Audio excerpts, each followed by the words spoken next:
In a group event, just call on the CVB. We'll help you be a hometown hero. Who let the dogs out? Who let the dogs out? Who let the dogs out? Who let the dogs? All right, everybody, we are back inside the swamp. But we're not inside the swamp today. We're at the Time Warner Cable studios. But this is the name of the show, Inside the Swamp. It's all part of the Fayetteville SwampDogs broadcasting partnership here with Time Warner Cable. My name is Ben Heisler. I'm the radio broadcaster and director of media relations for the SwampDogs, joined by Matt Skirving, the multi-talented catcher and designated hitter out of Eastern Michigan. And let's talk about your opportunity now with the SwampDogs. Everything is still sort of coming down. We've played about 2-3 games so far. You getting used to everything? I know you've only been here for a week, but what's that transition been like for you? No doubt it's been tough. Getting to know 20 new guys and more coming in. Getting to know the coaches, everybody that helps make the program run, from the front office and just everybody. It's a lot to take in, but it's been fun. Everyone's made it really enjoyable for me. My host family has been phenomenal. And the guys we've seen be getting along pretty well. So it's been a struggle the last couple of days getting familiar with everything.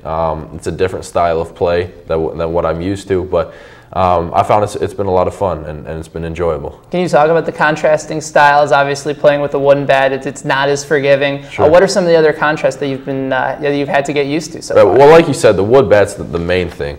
It's not as forgiving. You can hit a ball really well with a wood bat and it not go as far or that type of thing.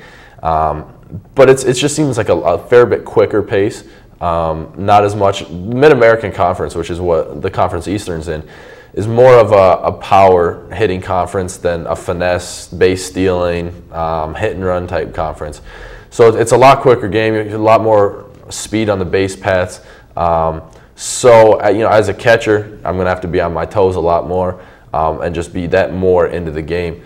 But yeah, I would say the biggest difference is the wood bat. But with time, our hitters will adjust, and I think we'll be fine. Now you're playing for Skip Darrell Handelsman. Obviously, he's had a ton of success. The Coastal Plain League Northwoods Manager of the Decade. What's that like playing for a guy that's had so much success, who knows this league inside and out? Well, it's easy to buy into his system.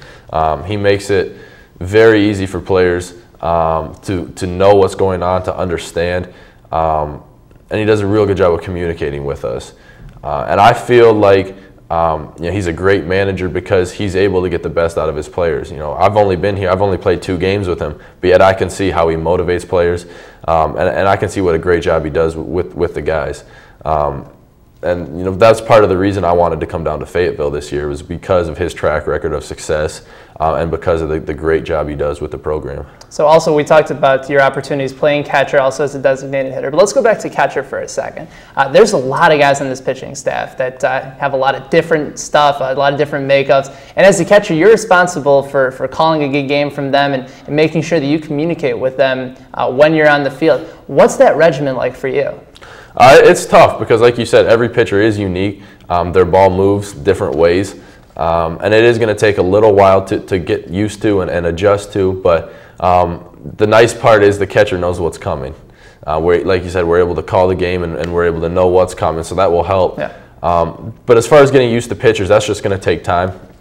You might see the catchers and pitchers get their signs mixed up every once in a while, and that's going to happen.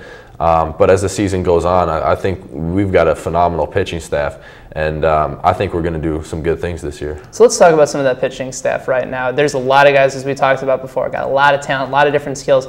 Who's one guy from the pitching staff that you really see stepping up, having a monster year for the SwampDogs this year? I see Tom Schmidt doing well. Big left-handed pitcher. Good fastball, good off speed, and I can see him doing some good things for us this year. I don't know what his role is going to be as far as starting or relieving yet. He came in the first game and struck out the side and showed some great stuff on the mound, and I think he's going to be a main contributor for us this year. Do you feel that as a pitcher, starting from the bullpen and then maybe moving into that starting rotation, do you think that's a hard transition for them, or are a lot of guys used to it doing that in college? I think it will come pretty natural. The only thing that may affect them is the amount of time they have to warm up. as a starter, normally you take longer. You stretch out your warm-up routine and you take maybe 20 minutes, 15, 20 minutes. Whereas a bullpen guy, a reliever, needs to get ready, needs to get, hot as quick as he can.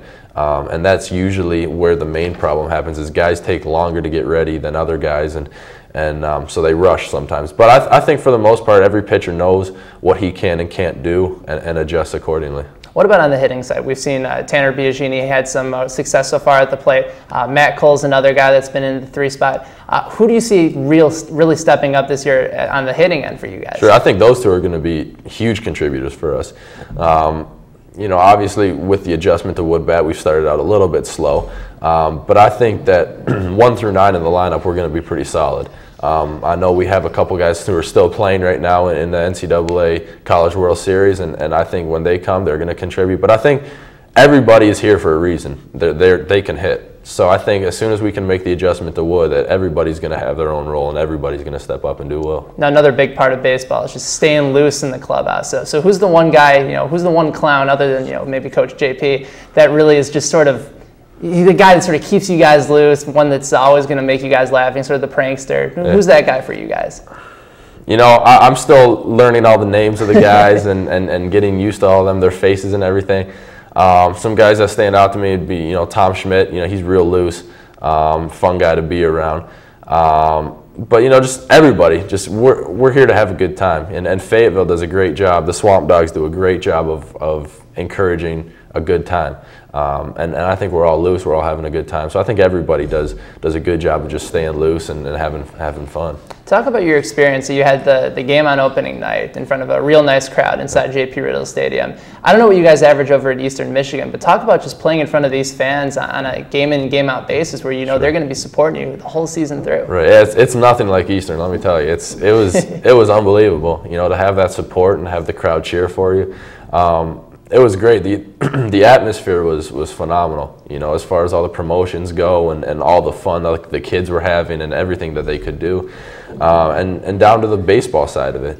The fans were very knowledgeable of the game, which is sometimes, tough because you get people who just go and it's a social event. But, at the stadium, everybody seems to know what's going on and has a lot of knowledge of the game and cheers accordingly. So the first game was awesome. I loved it. I enjoyed it a lot. It was a lot to take in. Getting to the stadium a couple hours before the game time, just looking to have fun and looking to enjoy it. It's a great atmosphere, and I'm looking forward to the rest of the season. Any butterflies that first game? Oh yeah, always butterflies before every game. You always want to play your best. And sometimes you put a little bit more pressure on yourself than you should. And on opening night, you want to do well. You want to make a good first impression because you never know who's watching you. Our college coach used to say that somebody's watching you for the first time, and first impressions mean a lot.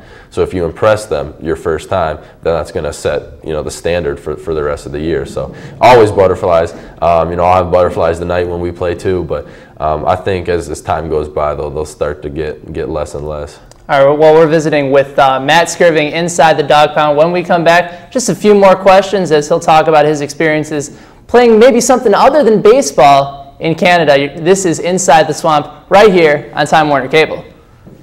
Who let the dogs out? Who let the dogs out? Who let the dogs out? Who let the dogs?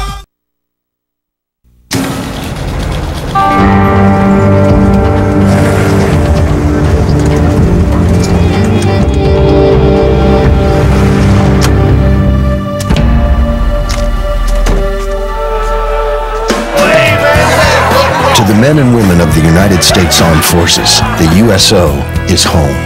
The USO depends on the generosity of the American people. Donate today at USO.org.